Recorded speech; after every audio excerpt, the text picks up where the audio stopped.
جمرات 10 ذی الحجہ 12 ستمبر بروز پیر مزدلفہ سے بسیں سیدھی جمرات لے گئیں، جہاں تک جا سکتے تھے گئے، آگے پھر پیدل لبیک اللہم لبیک کی تلبیہ پڑھتے نہر زبیدہ کے گیٹ تک آئے۔ خودکار زینوں سے اوپر منزل پر پہنچے تو وہاں سے بسوں کے ذریعے جمرات۔ آج صرف بڑے شیطان کو 7 کنکریاں مارنی تھیں۔ ہمارا گروپ پہلے پہنچنے والے ہر اول دستے میں شامل تھا تو رش کوئی زیادہ نہ تھا۔ بڑا شیطان جیسے جیسے قریب ہوتا جا رہا تھا لوگوں کا جوش و ولولہ بڑھتا جا رہا تھا، کوئی آستین چڑھا رہا تھا تو کوئی زور زور سے تلبیہ پڑھ رہا تھا۔ یہاں نظام بہت بہتر تھا۔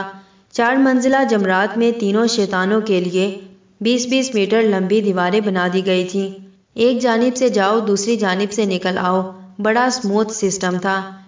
لوگوں کے بقول اس سال آدھے حاجی آئے ہیں، کیونکہ پچھلے سال یہاں بھگدڑ میں 2300 حاجی جاں بحق ہو گئے تھے۔ عبداللہ سب سے الگ اپنی ہی سوچوں میں گم تھا۔ یکایک پھر سب فوٹو شاپ ہو گئے۔ نہر زبیدہ کی انٹرنس، پانی دینے اور چھڑکنے والے رضاکار، جمرات کی عظیم الشان عمارتیں۔ عبداللہ کو یوں لگا جیسے وہ ایک برہم صحرا میں اپنے سب سے چھوٹے بیٹے کے ہاتھ پاؤں باندھ کر اسے اللہ کی راہ میں قربان کرنے جا رہا ہے اور آگے شیطان اسے بہکانے والا ہو۔ ایک ایک قدم من بھرکا ہو گیا۔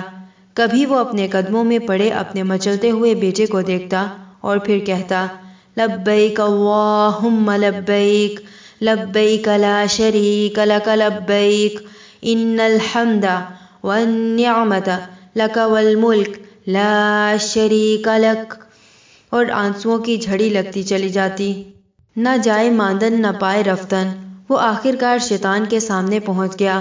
اس نے پہلی کنکری نکالی اور زور سے بسم اللہ اللہ اکبر کہہ کر شیطان رذیل کو دے ماری کہ زندگی بھر اسی نے بڑا رسوا کیا تھا۔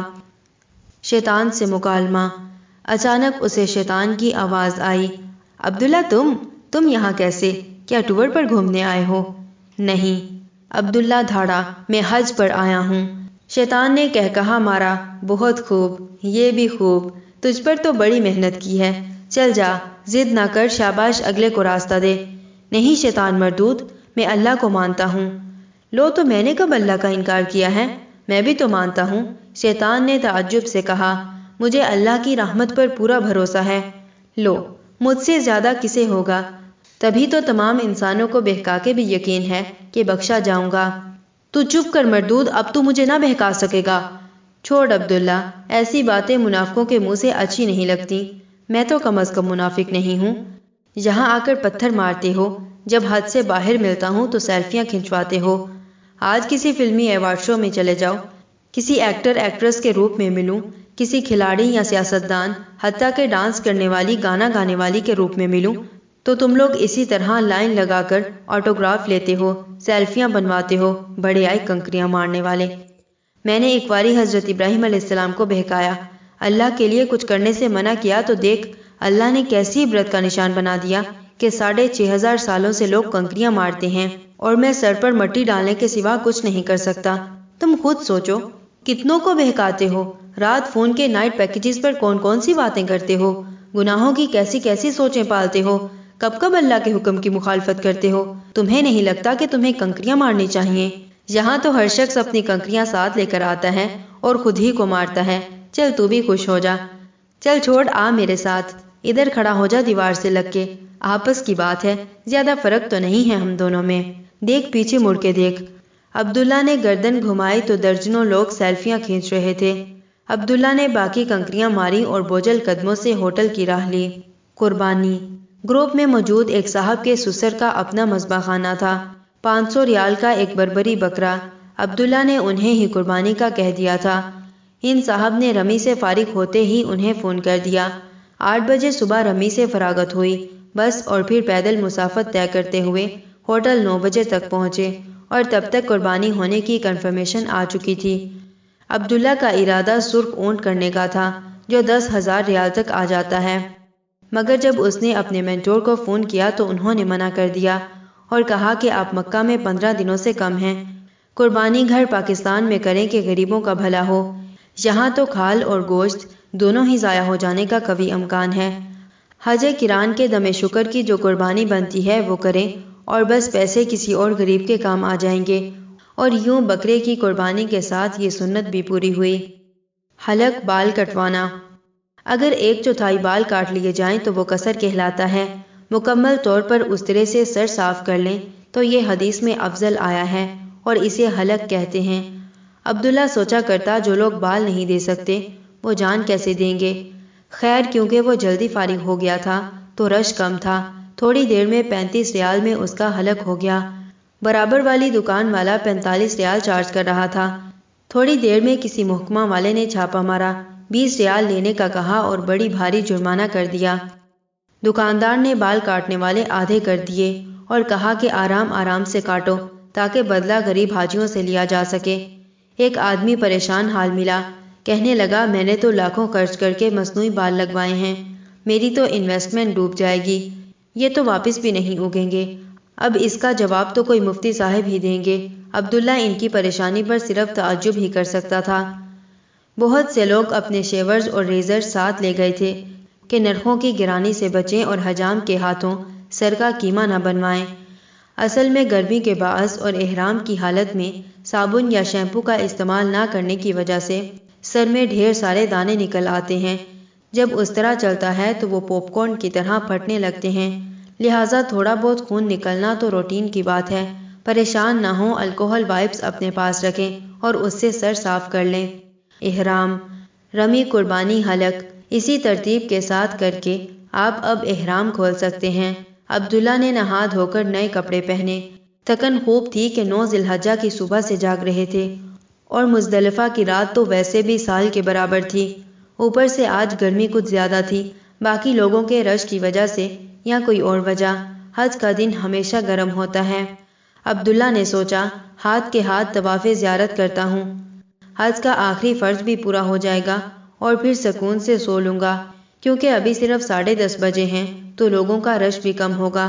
عبداللہ ہوٹل سے نکل کھڑا ہوا اور ٹیکسی روکی۔ اس نے 300 ریال مانگے جو عبداللہ کے لیے کوئی مسئلہ نہ تھا، مگر یکایک کبریٰ خالد کے حاجی نظروں کے سامنے آ گئے۔ اس نے ٹیکسی والے سے کہا حاجی افورڈ نہیں کر سکتا اور پیدل ہی حرم کی طرف روانہ ہو گیا۔ راستے میں جتنے ٹیکسی ڈرائیور ملے عبداللہ یہی کرتا، ریٹ معلوم کرتا، کہتا حاجی افورڈ نہیں کر سکتا اور آگے بڑھ جاتا۔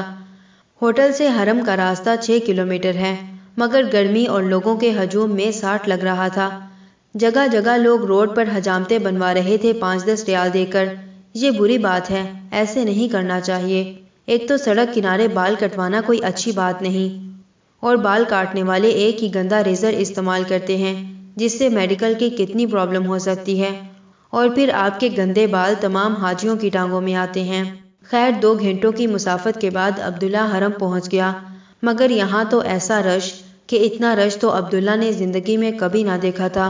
وہ ہجوم کے ساتھ رینگتا، لوٹتا، سرکتا آگے بڑھتا چلا گیا اور سیکیورٹی والوں نے انہیں کعبہ کی 4تھی منزل پر ڈائریکٹ کر دیا۔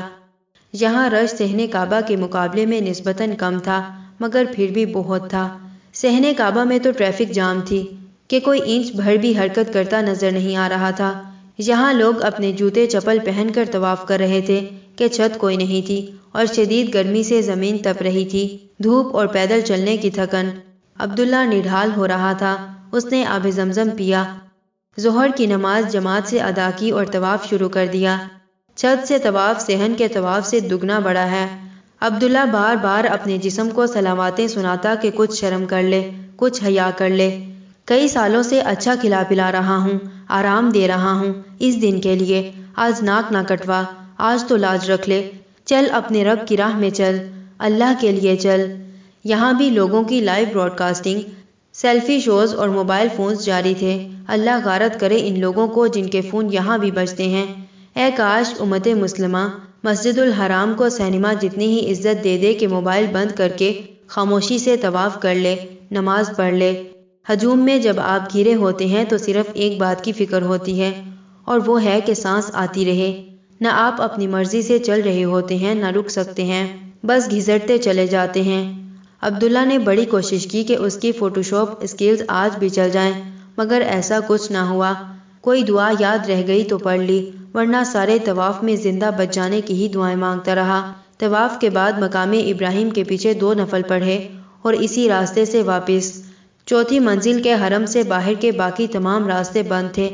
پھر وہی ٹیکسی کے ریٹس جو اب بڑھ کر 500 ریال تک چلے گئے تھے، اور عبداللہ کی تکرار کہ حاجی افورڈ نہیں کر سکتا۔